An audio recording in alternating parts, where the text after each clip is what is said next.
తెలంగాణ రాజకీయాల్లో ముఖ్యంగా కాంగ్రెస్ పార్టీలో ముఖ్యమంత్రి రేవంత్ రెడ్డి తన స్థానాన్ని పదిలపరుచుకున్నారు.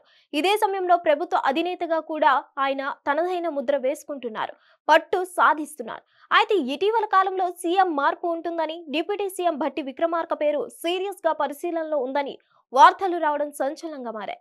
ఈ ప్రచారంతో సంబంధం లేనప్పటికీ ఊహించని పరిణామం మాత్రం ఈ కామెంట్ కి కనెక్ట్ అవుతుండడం గమనార్హం. కాంగ్రెస్ పార్టీ భవిష్యత్తును నిర్ణయించేదిగా నిలిచిన మహారాష్ట్ర ఎన్నికల్లో కాంగ్రెస్ అత్యంత దారుణమైన ప్రదర్శన కనబరిచి బీజేపీ నేతృత్వంలోని కూటమి తిరిగి అధికారం చేజిక్కించుకుంది.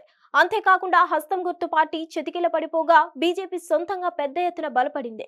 అదే సమయంలో ప్రాంతీయ పార్టీల కంటే ఘోరంగా కాంగ్రెస్ గ్రాఫ్ దిగజారిపోయింది. అయితే ఈ పరిణామం ఊహించని రీతిలో రేవంత్ రెడ్డికి ముడిపెట్టబడుతుంది.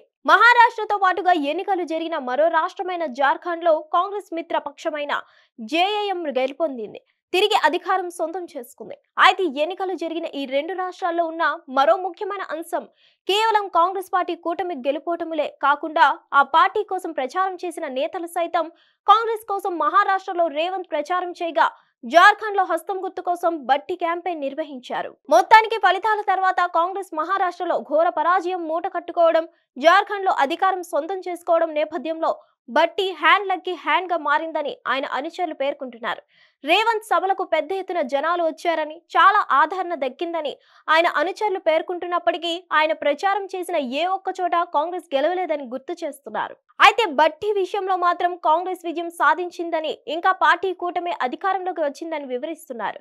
కాబట్టి రేవంత్ కంటే బట్టి గ్రేట్ అని ఆయన అనుచరులు ప్రచారం చేసేస్తున్నారు. హిట్ టీవీ యాప్ ని డౌన్లోడ్ చేసుకోండి. ఇందులో short news, live news, entertainment, movies అన్ని అవైలబుల్ గా ఉన్నాయి. Please download Hit TV app. Hit TV app hit TV యాప్ని ఫ్రీగా డౌన్లోడ్ చేసుకోండి.